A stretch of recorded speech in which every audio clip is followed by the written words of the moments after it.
어떻게 나에게 이런 일이. 부러진 갈대도 자르지 않겠다. 당시 전북대학교 병원은 금암동에 지하 1층, 지상 9층 규모로 새 건물을 짓고 있었다. 몇백억 원이 들어가는 이전 작업을 총괄하면서 병원 운영을 총지휘하는 자리가 바로 병원장이다. 나는 의사로서 진료만 했지 행정 경험은 전혀 없었다. 아직 나이도 쉰이 안 됐고 더욱이 성격은 온순하며 외모는 연약해 보이기까지 한다.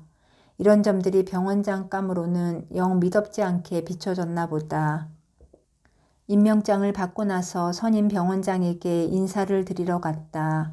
2년 임기를 2번 연거푸 지낸 분이라 따뜻한 격려와 자상한 노하우 전수를 기대했으나 얼음처럼 차가운 말만 하셨다. 만약 안 교수가 임기를 잘 마치고 다시 평교수로 돌아온다면 내 손가락에 불을 붙이고 하늘로 올라가겠소. 자신의 경험으로 봐서 나 같은 숙맥이 엄청난 이전 작업과 병원 운영을 동시에 책임지는 것은 불가능에 가까우니 명심하라는 뜻이었겠다. 정신 바짝 차리라는 경고인 줄은 알겠으나 말이 너무 차서 적잖이 서운했다. 병원장이 된 후 처음 맞는 주님 공연 대축일에 제1독서 말씀은 이사야서 42장 1절에서 4절의 말씀이었다. 여기에 나의 종이 있다. 그는 내가 믿어주는 자, 마음에 들어 뽑아 세운 나의 종이다. 그는 나의 영을 받아 문 민족에게 바른 인생길을 펴주리라. 그는 소리치거나 고함을 지르지 않아 밖에서 그의 소리가 들리지 않는다. 갈대가 부러졌다 하여 잘라버리지 아니하고 심지가 깜빡거린다 하여 등불을 꺼버리지 아니하며 성실하게 바른 인생길만 펴리라.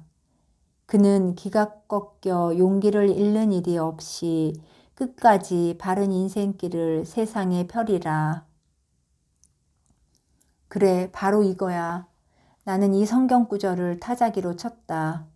그리고 갈대가 부러졌다 하여 잘라버리지 아니하고 심지가 깜빡거린다 하여 등불을 꺼버리지 아니하며에 짙은 색으로 밑줄을 그어 병원장 개인 책상 유리 밑에 넣었다.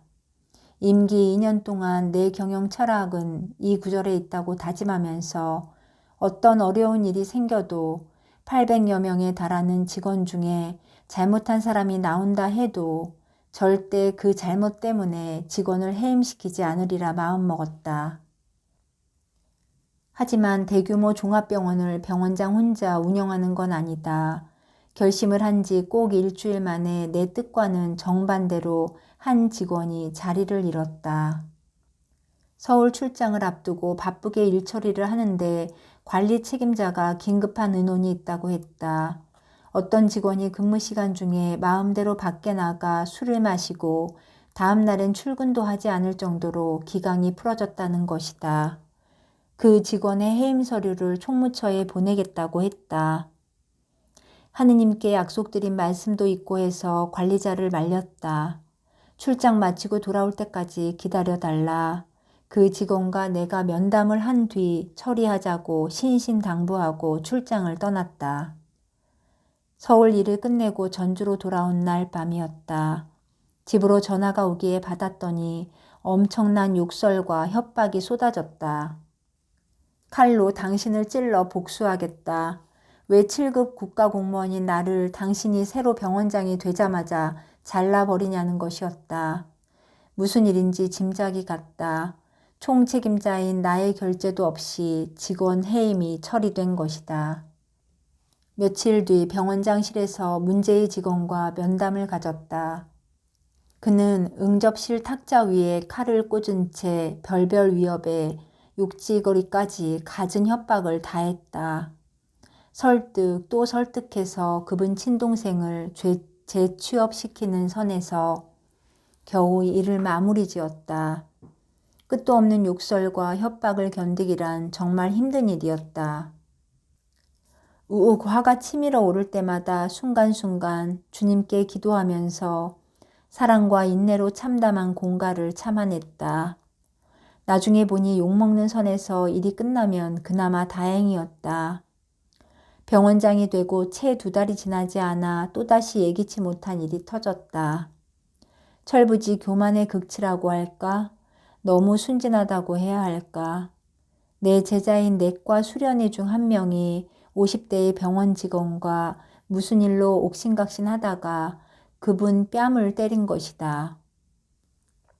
건장한 체격을 가진 그분은 아들 같은 사람한테 뺨을 맞자 격분한 나머지 수련이에게 약간의 신체적 타격을 주었다.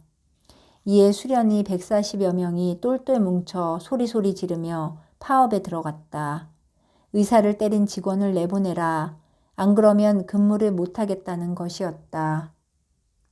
수련이들이 파업을 하니 외래 진료는 말이 아니고 입원 환자들도 엉망진창이 되어갔다.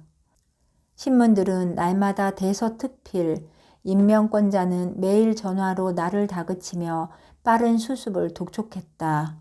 하지만 서기관급 직원은 대통령이 임명하는 지위여서 병원장 권한으로는 퇴출 결정이 불가능했다. 다른 부서로 이동시키겠다는 내 제안을 수련이들은 한마디로 거부했다. 그 직원과는 아예 같이 일을 할 수 없다면서 막무가내로 버텼다. 매일 수습을 다그치던 임명권자는 토요일까지 병원을 정상화시키라고 했다. 그렇지 않으면 부득이 사표를 받을 수밖에 없다고 최후 통첩을 했다. 나는 이런저런 일로 골치 아프고 막막할 때면 성당으로 달려가 주님의 십자가를 쳐다보며 하소연하곤 했다. 주님은 침묵하시며 당장엔 아무 응답도 주시지 않지만 시간이 한참 지난 후 되새겨보면 교묘하게 일이 풀려 좋게 해결됐다는 것을 알 수 있다. 아무리 머리를 써가며 수련이들을 설득해도 소용없고 해결할 묘책도 없이 토요일은 다가오고 있었다. 숨막히는 일로 파김치가 된 채 금요일 저녁 퇴근길에 다시 성당을 찾았다. 마지막이라는 심정으로 십자가에 호소했다. 뭐 굳이 병원장 안 해도 된다. 아무리 그렇다곤 해도 취임하자마자 물러나면 얼마나 불명예스러운가. 예수님, 겨우 2달 병원장하고 쫓겨나게 하려면 뭐하러 그 자리에 올리셨습니까? 또 눈물이 났다. 여전히 주님은 가만히 계셨다. 천천히 집으로 돌아와 사표를 썼다. 비로소 마음이 좀 홀가분해졌다. 내일 출근하면 사표를 내야지. 마음을 굳히고 아내에게도 통보를 했다. 토요일 아침 출근길에 마지막으로 병원장실에 들렀다. 조용한 방, 내 명패가 놓인 커다란 책상에 앉아 잠시 감회를 되새겼다. 참내, 겨우 2달이라니. 씁쓸하고 창피하고 자존심 상하는 심정을 애써 추슬렀다. 마음을 다독인 뒤 임명권자에게 가려고 의자에서 일어나는데 뭔가 낌새가 이상했다. 어쩌녁까지만 해도 병원장실 옆 강당에서는 수련이들이 때로 모여 큰 소리로 왁자지껄 농성을 했다. 그런데 외침소리라곤 전혀 없이 조용하기만 하다는 것을 그제야 알아차린 것이다. 이상하네. 뭐지? 철없는 수련이들이 아예 병원 밖으로 뛰쳐나갔나? 일이 더 커진 건지도 몰라 황급히 관리처장과 계장을 불렀다. 잠시 후 병원장실로 들어오는 2분은 싱글벙글 웃고 있었다.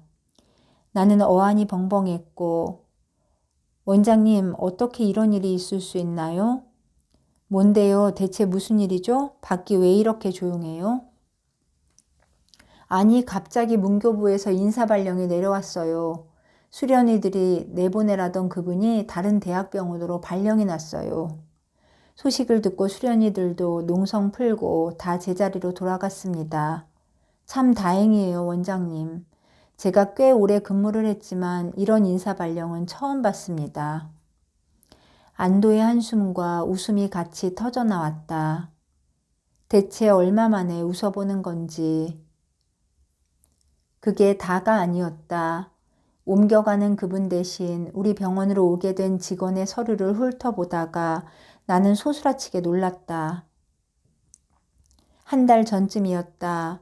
우리보다 한 발 앞서 나가던 대전의 한 대학병원을 방문해 각 과를 돌아볼 기회가 있었다. 그중 임산병리과가 아주 인상적이었다.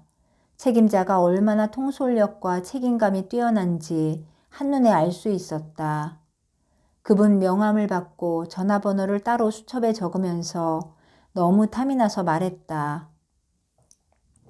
당신 같은 분이 우리 병원에 오셔서 같이 일할 수 있다면 얼마나 좋을까요? 그분도 좋은 낯으로 말했다. 임상병리과에 무슨 문제가 있으면 언제든 전화 주십시오. 저는 고향인 여기서 자라 학교도 대전서 마쳤고 직장도 여기서 다닙니다만 멀리서나마 힘껏 도와드리겠습니다. 지금은 특수법인으로 바뀌었으나 당시 전국에는 7개의 국립대학 부속병원이 있었다. 서울대병원, 경상대병원, 경북대병원, 부산대병원, 전남대병원, 전북대병원, 충남대병원, 병원 내부 인사를 할 때는 물론 병원장 의견이 반영된다. 그러나 병원들 사이의 인사는 다른 병원에도 각각 병원장이 있으므로 문교부에서 총괄했다. 한데 내가 탐내던 바로 그분이 우리 병원으로 발령받아 오게 된 것이다.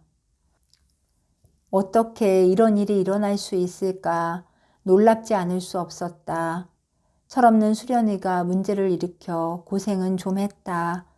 하지만 결과는 오히려 더 좋게 풀렸다. 내 머리로는 전혀 상상할 수 없는 결말이었다. 첫 난관은 이렇게 기적같이 해결이 났다. 그 후에도 임기 2년 동안 숱하게 우여곡절을 겪었다. 그러나 단 한 사람도 해고하지 않겠다고 주님께 드린 약속은 끝내 지켜냈다.